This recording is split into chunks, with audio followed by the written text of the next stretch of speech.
Hello everyone, welcome back to my YouTube channel concept king Deepak पर आपका स्वागत है। अगर आप लोग मेरे इस वीडियो पर नए होंगे तो चैनल को सब्सक्राइब और बेल आइकन प्रेस रखें। साथ ही साथ जो इस वीडियो में ना समझ में आए उसमें कमेंट करिए। मैं आपको उस कमेंट का अगर जो क्वेश्चन नहीं आ रहा होगा मैं उसका सॉल्यूशन दूंगा। Okay, so let's start. आपका ज़्यादा समय न लेते हुए अपना टॉपिक स्टार्ट करते हैं। आज का जो हम लोग का टॉपिक होने वाला है दो चरों, क्या लिखा है, दो चरों वाले रैखिक समीकरण। ठीक है, आज हम समझेंगे और इसके सारे कॉन्सेप्ट को समझेंगे। साथ ही साथ हम एक दो एग्जांपल भी करते हुए चलेंगे। आपको फिर इस वीडियो के बाद अगला वीडियो आएगा वो इस पर बेस्ड क्वेश्चन आंसर होगा जो बोर्ड में आने के लिए बहुत ही मोस्ट इम्पोर्टेंट होगा। So let's start, please look at the board.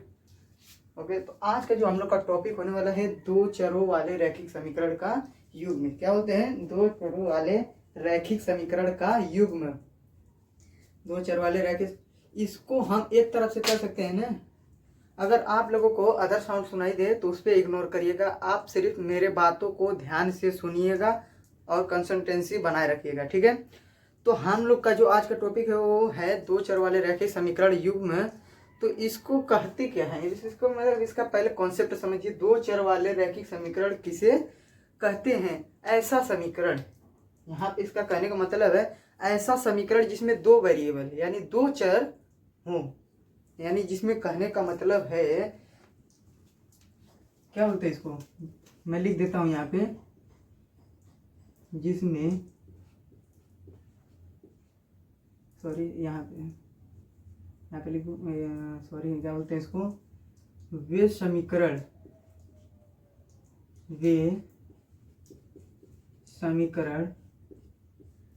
जिसमें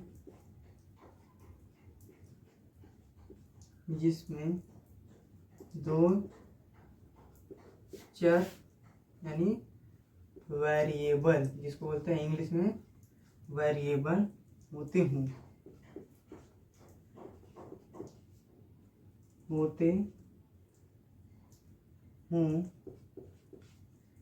क्या कहलाता है? दो चर वाले रैखिक समीकरण। यानी इसके कहने का मतलब है, जानते हैं क्या है? ऐसा मैं लिख देता हूँ यहाँ पे, अर्थात एक्स और वाई हो। क्या हो? एक्स और वाई हो। यहाँ पे लिखा है वे समीकरण, क्या लिखा है? वे समीकरण जिसमें दो चर हैं यानी दो वेरिएबल, यहाँ पे यानी दो वेरिएबल कांस्टेंट दिया हुआ है, हम लोग उसको लेकर चलेंगे। क्या ले? दो वेरिएबल यानी दो चर लेके चलेंगे। क्या लेके चलेंगे? दो चर लेके चलेंगे जो एक्स और वाई यहाँ पे मानेंगे। अधिकतर क्वेश्चन में यहाँ पे मानने वाला ये जो लगभग में तीन मार्क्स का एक क्वेश्चन आता है। ठीक है, तो आप लोग इस पर बहुत ही मोस्ट इम्पोर्टेंट एकदम ध्यान से देखिएगा और जहां ना समझ में आएगा कमेंट में करते रहिएगा। ठीक है, और साथ ही साथ लाइक जरूर करते रहिएगा। यहाँ पे दिया एक्स और वाई को लेकर चलना। अगर मैं जैसे कहूँ कि क्या लिख चले, एक्स और वाई, जैसे मैं कह दूं, जैसे मैं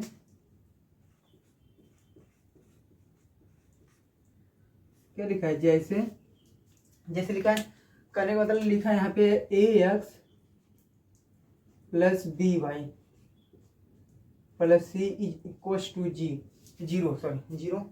यहाँ पे अगर ये सूत्र होता है, क्या होता है, एक सूत्र होता है इसको एक तरफ से इसको कह सकते हैं हम लोग, क्या कह सकते हैं इसको जो A x plus B Y plus C equals to zero दिया है, ये दिया है, इसको हम एक तरफ से ना एक्स और वाई जो दिया है इसका क्या कह सकते हैं? मानक रूप। इसको हम एक तरफ से कह सकते हैं मानक रूप कह सकते हैं। तो जब इसका मानक रूप कह सकते हैं तो यहाँ पे जो दिया है ए क्या होगा, बी क्या होगा, सी क्या होगा, एक्स क्या होगा, वाई क्या होगा, इसको हम समझेंगे। तो हम लोग एक तरफ समझते हैं ए बी सी, यानी कहते हैं, जहां लिख देता हूं मैं, लिखा है जहां ए कामा बी और सी क्या है, वास्तविक संख्या रहेगी। यहाँ पे इसका मान बदलेगा नहीं, अचर होगा, इसकी वैल्यू कांस्टेंट होगी। क्या हो जाएगी? कांस्टेंट होगी। यहाँ पे लिखे हैं ए और बी और सी क्या आ जाएंगे, वास्तविक संख्या हो जाएगी, यानी रियल नंबर। यानी एक तरफ से इसको हम कह सकते हैं क्या हो सकती है, कांस्टेंट नंबर हो सकती है। क्या हो सकती है, कांस्टेंट नंबर हो सकती है, यानी इसका मान बदलेगा नहीं। अगर जो एक बार क्वेश्चन में कह दिया इसका मान यही लेना है तो हमेशा यही लेना है।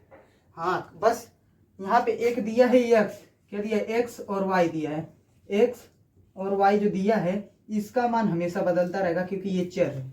यहाँ पे ऊपर मैं लिखवाया हूँ, क्या लिखवाया, वे समीकरण जो दो चर से हो मिलकर बने हो, या वे समीकरण जिसमें दो चर आते हों या होते हों, एक्स और वाई, जिसे करने का मतलब यहाँ पे एक्स और वाई लिया गया है। इसका मानक रूप क्या है, A x plus B Y plus C लिया गया है। तो अगर ए बी सी वास्तविक संख्या है तो एक्स और वाई यहाँ पर क्या माना गया था, वेरिएबल। यहाँ पे साफ साफ लिखा है कि हम लोग इसका वेरिएबल लिए थे, यानी चर लिए थे। क्या लिए थे, चर लिए थे। तो हम लोग यहाँ पे एक्स और वाई का मान क्या लेके चलेंगे, चर। कहाँ पर समझ में ना है, यानी इसका कहने का मतलब है जो वैल्यू को, मतलब जो वैल्यू या जो मान यहाँ पे है, जो वैल्यू जो है इक्वेशन या समीकरण को सेटिस्फाई कर दे, यानी एकदम इसको सेटिस्फाइड कर दे एक तरफ से, उसी का जो सोल्यूशन निकलेगा वही हम लोग का क्या कहलाएगा, दो चर वाले रैखिक समीकरण। यहाँ पे A x plus B Y plus C का मान जो निकल कर आएगा वही हम लोग का आंसर होगा, यानी मानक रूप होगा। उसी को हम लोग कहेंगे आंसर। यानी एक्स, यहाँ पे हमसे पूछेगा एक्स और वाई का मान क्या रखेंगे तो ये 0 के बराबर होगा, तो हम लोग उसका मान रखेंगे और ए बी सी का मान हमें पहले से दिया होगा, उसके हिसाब से हम लोग क्या क्वेश्चन को हल करेंगे। समझ में आया, समझ में आए तो एकदम लाइक करते रहिएगा। अगर मैं आप लोगों से कहूँ एक एग्जांपल में लेके,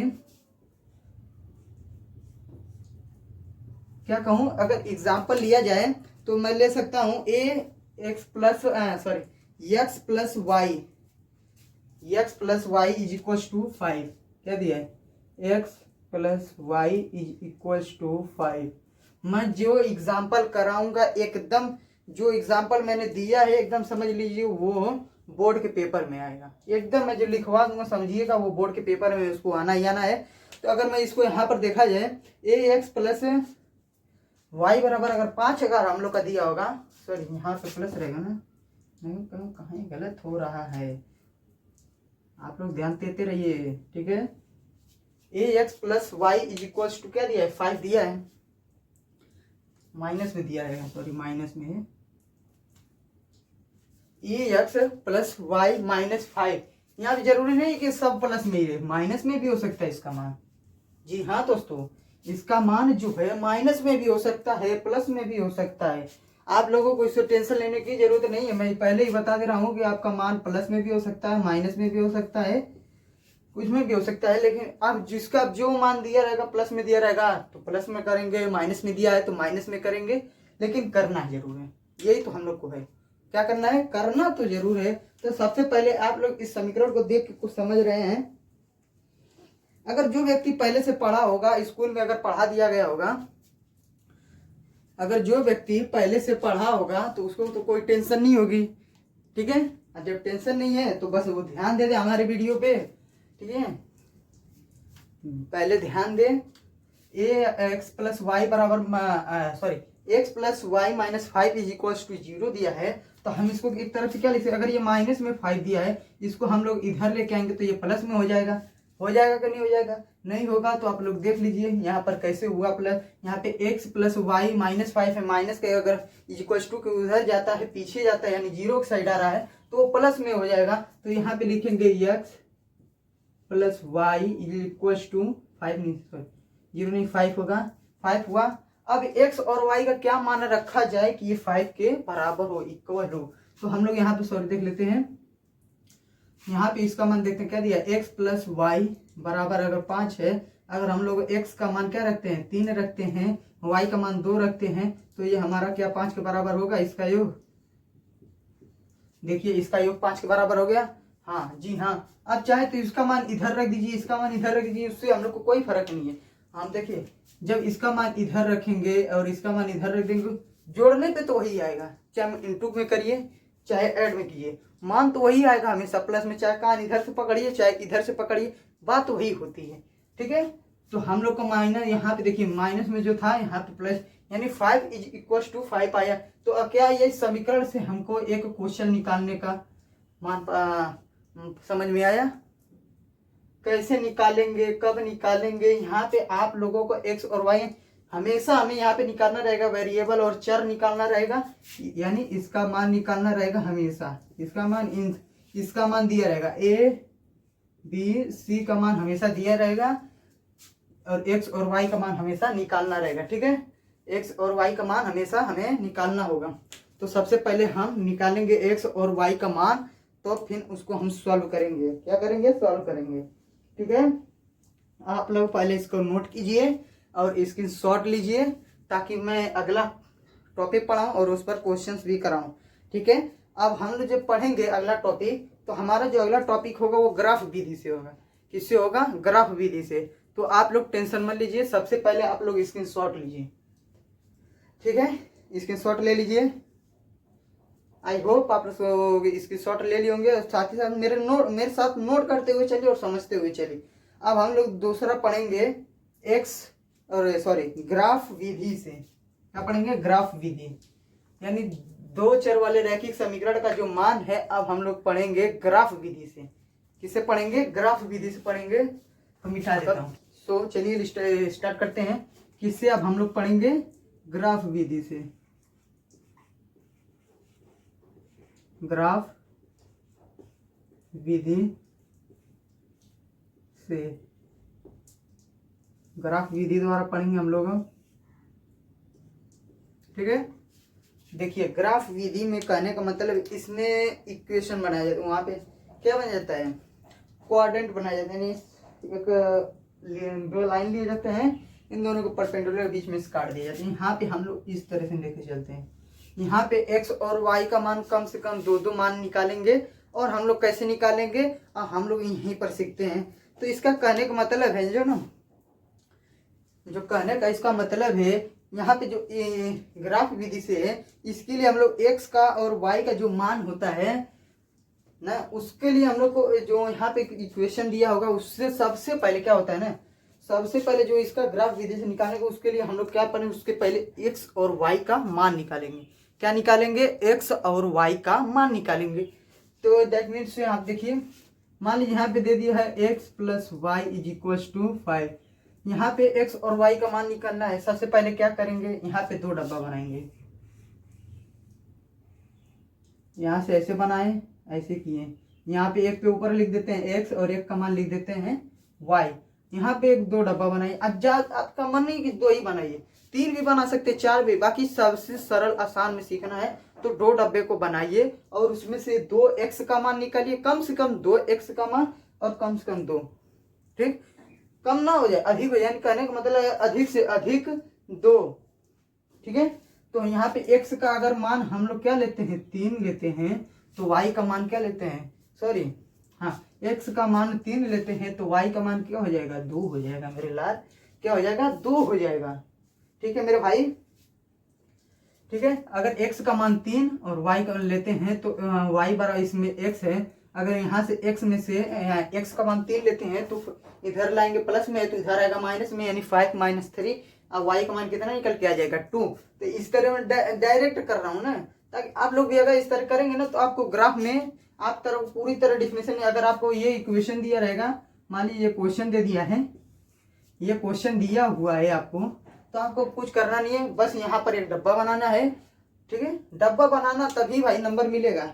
ठीक है, और उसको अंडरलाइन कर देना, ताकि हाँ इसको डब्बा ब्लैक पेन से बनाना, जो मान है सबका उसको नीली पेन से रख देना। ठीक है, तो अब जब यहाँ पे एक्स का मान निकाले हैं, तो एक आया है 3, एक का मान आया है 2।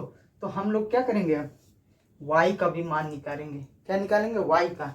अब वाई का क्या करेंगे? अगर वाई बराबर 2 रखते हैं, तो एक्स बराबर क्या आ जाएगा? 3 आ जाएगा। देखिए सॉरी, कहने भूल गया, सॉरी यार, गलत हो गया। बाकी मान मैंने सही रखा है, इतना है मेरे दोस्तों, मान मैंने सही रखा। अगर एक्स का मान 3 रखते हैं, तो वाई का मान 2 होगा। वाई का मान मैंने 2 बताया था ना। एक्स का मान अगर 3 रखते हैं, तो वाई का मान 2 होगा। अगर एक्स का मान 2 रखते हैं, तो वाई का मान 3 हो जाएगा। ठीक है। अगर x का मान 3 रखेंगे तो y का मान 2 होगा, अगर x का मान 2 रखेंगे तो y का मान 3 हो जाएगा। एकदम सिंपल सा है। अब हम लोग इसको ना एक लाइन पे बनाना सीखते हैं, ठीक है। एक लाइन पे बनाना सीखते हैं, कैसे बनाया जाता है। आप लोग को सबसे पहले ऐसे एक क्वाड्रेंट खींचना होगा, ठीक। अब यहाँ पे एक पॉइंट लगा, इसे 1 लिख दीजिए, 2 होता है 3, एकदम लाइन इक्वल रखिएगा ताकि इधर उधर गड़बड़ी ना हो। हमारा देखिए अधिकतम मान 3 तक दिया है, तो कम से कम ज्यादा से ज्यादा हम लोग क्या करेंगे 4 तक लिखेंगे, बस 4 से ज्यादा मत लिखिएगा, उससे ज्यादा लिखने में कोई फायदा भी नहीं होगा। आप लोग फिर यहाँ पे बनाइए 1 माइनस में, यहाँ पे -2, यहाँ पे -3, यहाँ पे मैं 3 ही तक रहने देता हूँ। आप उससे भी ज्यादा बना सकते हैं। इसकी भी वैल्यू क्या उतनी होती है, इनफाइनाइट होती है। इसकी भी वैल्यू इनफाइनाइट होती है, इसकी भी वैल्यू माइनस इनफाइनाइट होती है, और इसकी भी वैल्यू कितनी होती है, माइनस इनफाइनाइट होती है, ठीक है। इसको हम लोग बोलते हैं एक्स एक्सिस, इसको बोलते हैं वाई एक्सिस, इसको बोलते हैं एक्स डैश एक्सिस, इसको बोलते हैं वाई डैश एक्सिस, यानी अक्ष, यानी एक्स अक्ष, एक्स डैश अक्ष, और इसको बोलते हैं वाई अक्ष, ठीक है। इसको बोलते हैं वाई अक्ष, क्या बोलते हैं, वाई अक्ष बोलते हैं, और इसको वाई डैश अक्ष बोलते हैं, ठीक है। आज काफी गर्मी है, ठीक है, लाइट भी कटी हुई है, इन्वर्टर तो बैठने ही वाला है, ठीक है। तो आप लोग उसको मत देखिएगा कि पसीना क्यों आ रहा है। अरे यार पसीना नहीं आएगा तो मेहनत किस काम की, ठीक है। वही ना कहते हैं कि पसीना अगर ना आए तो कोई काम के हम लोग नहीं रहेंगे। मर्द को दर्द नहीं होता है, कहते हैं ना लोग, ठीक है। अगर मैं बोलूं यहाँ पे, तो यहाँ पर अगर इसका मान लें हम लोग, तो इसका मान लेंगे 1, क्योंकि ये वाई है, वाई अच्छे डैश जहाँ दिखा रहेगा वो समझ लीजिए कि माइनस में लिखेंगे। यहाँ से यानी इधर से जाते हैं, यानी कहते हैं जो दाएं वाला साइड है तो वो प्लस में होता है, वो बाएं वाला साइड हमेशा माइनस में, और ऊपर का बाएं वाला देखते हैं, बाएं उधर लेते हैं तो ये हो जाता है प्लस में, इधर हो जाता है नीचे माइनस में। तो हम यहाँ पे 1 2 3 4, अब इस तरह यहाँ पे -1, यहाँ पे -2, यहाँ पे जगह नहीं, मैं ऊपर लिख देता हूँ -3, ठीक है। -3 तक इसको लिया, ठीक है। अब हम लोग का देखना मान कहाँ से कहाँ तक है। अगर पहले इस डब्बे को देखा जाएगा, यानी इस डब्बे को देखा जाएगा, कहने का मतलब मेरा है, यानी जो ऐसा रहेगा यहाँ पे x और y का मान पहले देखेंगे। तो पहले डब्बे में x का मान कितना दिया है 3, यहाँ पे है 3 मिला, यहाँ पे देखो y का मान दिया है 2, यहाँ पे अगर कहाँ पे मिला है कि ये दोनों, यहाँ पे देखो इसका यहाँ पे आ रहा है, इसका यहाँ पे आ रहा है, ठीक है। तो हम लोग यहाँ पे मिलाते हैं, ठीक है, यहाँ पे मिलाते हैं। अगर कहाँ पे, अगर यहाँ पे हम लोग मिलाते हैं x, यहाँ पे x का मान हम लोग ले लिए 3, यहाँ पे y का मान ले लिए 2। अब यहीं पे क्या करना है, एक छोटा सा पॉइंट बना देना है। यहाँ पे हम लोग एक सरल रेखा खींचेंगे जो इस बिंदुओं को काटेगी, क्या करेगी, काटेगी। तो अब यहाँ पे देखिए, अगर हम दूसरे डब्बे की बात करें, यहाँ पे अगर x का मान 2 ले रहे हैं तो y का मान 3 दिया है, यहाँ पे x का मान 2 दिया है, यहाँ पे y का मान 3 दिया है, तो यहाँ पे लगभग में भी मिलेगा। अब इन दोनों को क्या करना है, ऐसे करके काटना है, जहां पे ये दोनों मिलेंगे वही इसका हल होगा। यानी ये एक सरल रेखा होगी जिसको बोलते हैं ग्राफ विधि से हल कीजिए। क्वेश्चन पूछता है इसमें, ठीक है, इसमें भी क्वेश्चन पूछता है। तो सबसे पहले आप लोग इसको नोट करेंगे। अब इसके बाद हम लोग कुछ आगे पढ़ेंगे, इसकी शॉर्ट लीजिए। जब इन दोनों को अगर काटेगी वहीं पे इसका हल निकलता है, ठीक है। मैंने बोला था ना, जो वैल्यू यानी वो जो इक्वेशन समीकरण जो है, यानी जो जिसका मान जो है सेटिस्फाइड कर देगा कि हाँ ये यहीं पर है, तो वही उसका मान कहलाता है। यानी यही इसका आंसर एग्जैक्ट होगा कि हाँ ये यहीं पे मिल रहा है, तो इसका आंसर यही होना चाहिए। आप इसका मान कुछ भी ले सकते हैं। 5 है तो यहाँ पे क्या ले सकते हैं, यहाँ पे 4 ले लीजिए, यहाँ पे 1 लीजिए, यहाँ पे 1 लीजिए, 4 लीजिए, 0 ले लीजिए, 5 लीजिए, 5 लीजिए, 0। इस तरह भी आप लोग कर सकते हैं। जरूरी नहीं कि मैंने जो मान लिया है वो लोग आप लोग भी वही मान लेंगे, ठीक है। तो सबसे पहले आप लोग इसका स्क्रीनशॉट लीजिए ताकि आप लोगों को दिक्कत नहीं हो। आप लोग अगर चाहते हैं तो मैं अपना एक टेलीग्राम आईडी भी बना देता हूँ।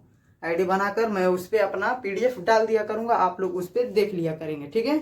आप लोग कमेंट में कर दीजिएगा कि हाँ मुझे पीडीएफ चाहिए। मैं पीडीएफ बनाकर आप लोगों को एकदम सुंदर सा, इससे भी बढ़िया सा मैं बना कर दे दूंगा। जो जो लिखवाया गया एकदम सेम सेम उसी को एकदम नोट करके मैं आपको दे दूंगा। ठीक है,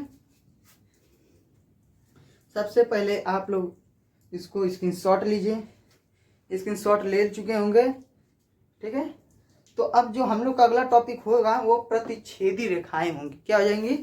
प्रतिच्छेदीय रेखाएं, जिसको बोलते हैं इंटरसेक्टिंग लाइंस। Intersecting lines. तो चलिए अगला टॉपिक स्टार्ट करते हैं, प्रतिच्छेदी रेखाएं। प्रतिच्छेदी रेखाएं।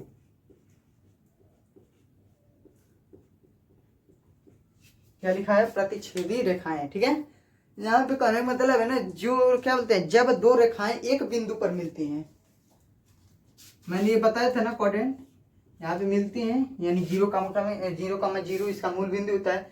इसका कहने का मतलब यही है, यानी इसका कहने का मतलब जो है ना, जब दो रेखाएं, क्या बोला है? जब दो रेखाएं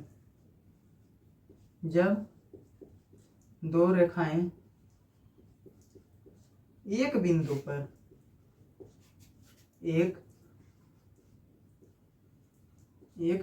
पर मिलती हूँ या काटती हूँ या कटती हूँ, उसी को कहते हैं प्रतिच्छेदी रेखाएं। क्या कहते हैं? प्रतिच्छेदी रेखाएं। इसको एक तरफ से क्या कहते हैं? अद्वितीय हल भी बोलते हैं। इसको हम लोग एक तरफ से क्या बोलते हैं? अद्वितीय हल, यानी जिसका दो हल ना हो। अद्वितीय हल क्या होता है? जिसका दो हल ना हो, अर्थात इसका केवल एक ही मान निकलेगा। अद्वितीय का मतलब इसको यूनिक सॉल्यूशन बोलते हैं। क्या बोलते हैं? यूनिक सॉल्यूशन इंग्लिश में बोला जाता है। इसको बोला जाता है इंग्लिश में यूनिक सॉल्यूशन। क्या बोलते हैं? यूनिक सॉल्यूशन, इसको बोलते हैं यूनिक सॉल्यूशन। ठीक है, एक तरफ से इसको अद्वितीय यानी प्रतिच्छेद करेंगे कि इसका केवल एक ही मान निकल सकता है, जहां वो बिंदु को कट करेंगे। जहां भी यानी जहां पे जो बिंदु को कट करेंगे, इस तरह कट करेंगे, तो वहीं पर उसका एक मान निकल के आएगा। बस उसका मान बस एक ही होता है, जिसको हम लोग बोलते हैं प्रतिच्छेदीय या अद्वितीय हल। एक तरह से बोल सकते हैं प्रतिच्छेदी रेखाएं या अद्वितीय हल। इसमें से पूछता भी है एमसीक्यू में। मैं आपको अगले वीडियो के माध्यम से उस पर एक क्वेश्चन लाऊंगा एमसीक्यू में भी।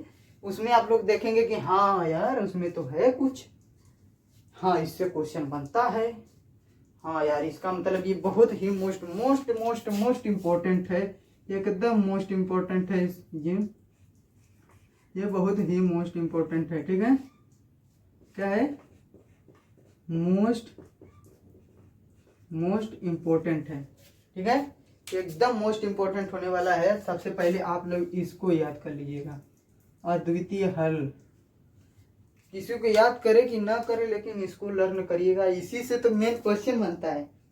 क्वेश्चन में आप लोगों से यही पूछता है। ठीक है, तो जब अद्वितीय हल हो गया है तो इस स्थिति में जानते हैं, मैंने बोला ना अद्वितीय जिसका एक हल हो, यानी कहने का इसका मतलब है, यानी यहाँ पे इसमें क्या होता है? इसमें एक हल प्राप्त होता है, यानी एक सॉल्यूशन प्राप्त होता है, एक सॉल्यूशन मिलता है या प्राप्त होता है। ठीक है, इसमें एक सॉल्यूशन मिलता है। तो क्या होता है? इसमें एक सॉल्यूशन मिलता है। अगर जब इसमें एक सॉल्यूशन मिलेगा तो इसको हम लोग बोलेंगे अद्वितीय। क्या बोलेंगे? अद्वितीय। यहाँ भी एक और रेखा हो जाती है, जिसको पैरेलल लाइंस बोलते हैं, यानी समांतर रेखाएं। क्या बोलते हैं? समांतर रेखाएं।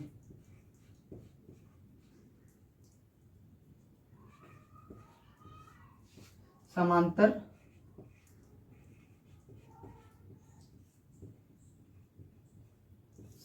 रेखाएं क्या बोलते हैं? इसको समांतर रेखाएं बोलते हैं। जब समांतर रेखाएं बोलेंगे तो इसका कहने का मतलब जो समांतर निकल जाए, यानी हमारे कहने का मतलब है ऐसी लाइन हो, यानी जो आपस में कभी मिले ही ना, जब इसमें आपस में अगर मिलेंगे नहीं तो इसका एक भी हल भी नहीं हो सकता, यानी इसका इक्वेशन बन ही नहीं सकता। जब इसका तो जब इक्वेशन नहीं बनेगा तो इसका एक भी मान नहीं निकलेगा, मान नहीं निकलेगा तो इसका हल भी नहीं निकलेगा। इसको हम लोग एक तरफ से कहते हैं, क्या कहते हैं, यहाँ पे जब एक सॉल्यूशन निकलेगा तो यहाँ पे क्या निकलेगा, क्या लिखेंगे यहाँ पे, इसमें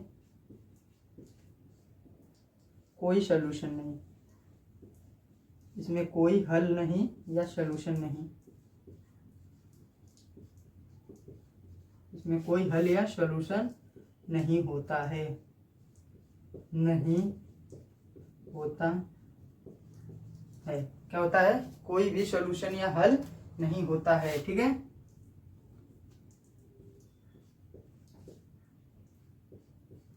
होता है। ठीक है, आप लोग इसको नोट कीजिए ताकि मैं इसको मिटाऊं और अगला टॉपिक पढ़ाऊं। ठीक है, अब जब हम लोग जब इसको आप लोग पढ़ लिए होंगे तो अब जब हम लोग अगला टॉपिक पढ़ेंगे, क्या पढ़ेंगे, अगला टॉपिक हम लोग का होने वाला है संपातीय रेखाएं। यहाँ पे 3 रेखाएं हो जाती हैं, प्रतिच्छेदी। प्रतिच्छेदी का मतलब मैंने क्या बताया, एक दूसरे को कहीं पे काटती हूँ, उसी को हम लोग प्रतिच्छेदी कहते हैं। समांतर, जो कभी आपस में कटे नहीं, अर्थात जिसका कोई हल न हो। अब जब हम लोग पढ़ेंगे संपाती, संपाती होंगे तो यानी वो एक दूसरे के पहले एक दूसरे के ऊपर होंगे, उस पर जो होंगे लाइन एक दूसरे के ऊपर होंगे, उस पर हम लोग पढ़ेंगे, एक दूसरे पर होंगे लाइन, हम लोग अब उसको पढ़ेंगे। ठीक है, सबसे पहले आप लोग स्क्रीनशॉट लीजिए।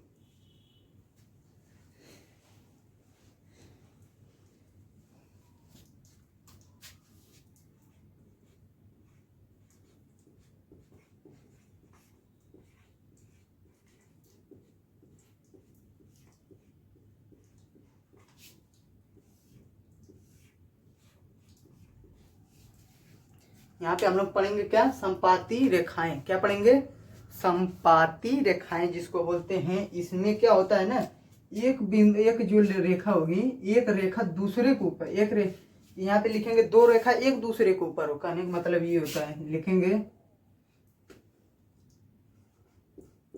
2 रेखा एक दूसरे पर हो, यानी इसका जो एक लाइन होता है ना, एक लाइन ये ले लीजिए, एक लाइन हुआ ये, अगर एक लाइन ये हुआ तो यानी क्या लिखा हूं, 2 रेखा एक दूसरे पर हो, एक दूसरे पर हो, यानी इसका एक लाइन ये हो जाएगा, यानी जस्ट इसी के ऊपर ही हो, एकदम जस्ट ऊपर होता है। जैसे ये मार्कर हुआ, मैंने इस मार्कर, यानी इसके कितने अनंत, इसके कितने असर, इस पॉइंट पे, यानी इस पे जितने भी पॉइंट बन रहे हैं, यानी इसका कहने मतलब है इसका कितना हल बनेगा, इसका अनंत हल। क्या लिखेंगे, इसमें अनंत हल होंगे। ठीक है, जिसके अनंत हल होंगे उसको हम बोलेंगे संपाती रेखाएं। क्या बोलेंगे, संपाती रेखाएं। ठीक है, जब संपाती रेखाएं हो जाएगा तो यहाँ पे ये हो जाएगा। ठीक है, जब संपाती रेखा होगा तो यहाँ पे इसके अनंत हल बनेंगे, इनफाइनाइट इसके सॉल्यूशन हो जाएंगे। ठीक है, एक दूसरे पर होंगे तो क्या हो जाएगा, यहाँ पे जब 2 रेखा दिया है, 2 रेखा तो एक दूसरे पर होंगे। मैंने आपको अभी भी बताया है कि मान लीजिए एक मार्कर ये होगा, एक मार्कर ये, जब एक दूसरे पर ये होंगे, ऐसे होंगे, ऐसे जब यहाँ पे एक दोनों से सटे होंगे तो यहाँ पे इसके अनंत हल होंगे, क्योंकि ये अनंत बिंदुओं पर मिल रहे हैं, ये दोनों अनंत बिंदु, यानी इसकी कोई गिनती नहीं है कि आप इसमें गिन सकते हैं, हाँ इसमें कितने बिंदु हैं, नहीं ना, इसमें कई कई इलेक्ट्रॉन्स मिलकर बने होते हैं। इसके कहने का मतलब यानी इसका जितने भी बिंदु, यानी सर्कल, जिसे सर्कल नहीं होता है, ये कितने एक बिंदु से तो मिलकर बना नहीं, ये अनंत बिंदुओं से मिलकर बना होता है। किसको, इसका डिफिनेशन होता क्या है, अनंत वह बंद आकृति जिस जो अनंत बिंदुओं से मिलकर एक सर्कल निर्माण करती है, वही होता है ना वृत्त, इसी को कहते हैं ना वृत्त। यानी कहने का मतलब ये, यानी ये अनंत बिंदुओं पे जब मिलेंगे तो वहां पे हमारा क्या हो जाएगा, संपाती रेखाएं।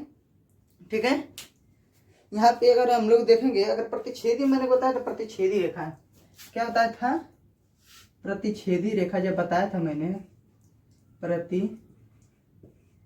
छेदी रेखा, प्रतिच्छेदी रेखा बताया था, मैंने बताया था ना, प्रतिच्छेदी रेखा है। तो इस पे अगर एक कंडीशन लागू होगी, कब, एक एक इक्वेशन दिया रहेगा ऐसा इक्वेशन दिया रहेगा, रुकिए बता दे रहा हूँ यहाँ पे। a1x b1y plus c is equal to 0। क्या दिया है? a1x plus b1y plus c1 is equal to 0। तो यहाँ पे क्या दिया रहेगा? एक और इक्वेशन दिया होगा a2। अब तक तो हम लोग इसे बस यहीं तक पढ़े थे, A x plus B Y plus C. जब दो समीकरण दिए होंगे यानी जिसके दो इक्वेशन दिए होंगे, यानी a2x plus b2y plus c2 is equal to 0, जब ये दोनों दिए होंगे तो इस पर भी मान निकाला जाएगा।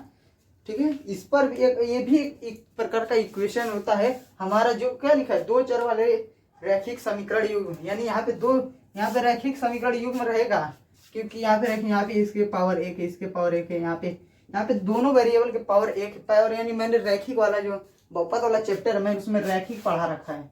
मैंने उसमें पहला हेडिंग पढ़ा रखा है रैखिक। आप लोग नहीं वीडियो देखे होंगे तो सबसे पहले आप लोग उस वीडियो को देखिएगा। ठीक है, तो एक समीकरण हम लोग का ये बनता है प्रतिच्छेदी रेखा के हिसाब से।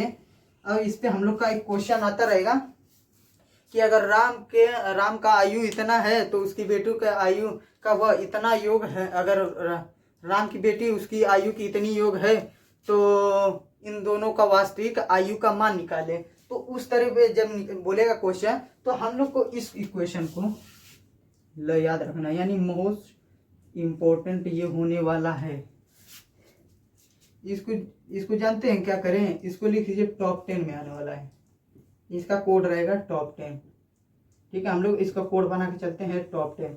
मैं जब भी पूछूंगा अगर टॉप 10, अगर आपको जब मैं कल क्वेश्चन कराऊंगा तो आप लोग देखेंगे कि हाँ इसमें टॉप 10 जब मैं बोलूंगा तो आप जान जाइएगा कि हाँ इसका मान इस तरह बोले थे और ये क्वेश्चन दिया गया था हमें लर्न करने के लिए। तो हम लोग को टॉप 10 वाला, इसको प्रतिच्छेदी रेखा से ना याद करके आप टॉप 10 नाम से याद रखेंगे मेरे ट्रिक के अनुसार, तो आप लोग इसको कर लेंगे टॉप 10 के अनुसार।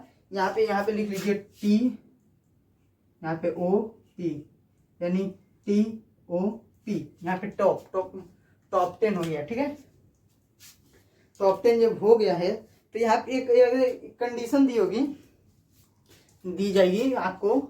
अगर दो रेखा प्रतिच्छेदी हो, क्या दिया हो? प्रतिच्छेदी पढ़ा रखा मैंने, अभी पढ़ा है, जस्ट कुछ समय पहले पढ़ाया।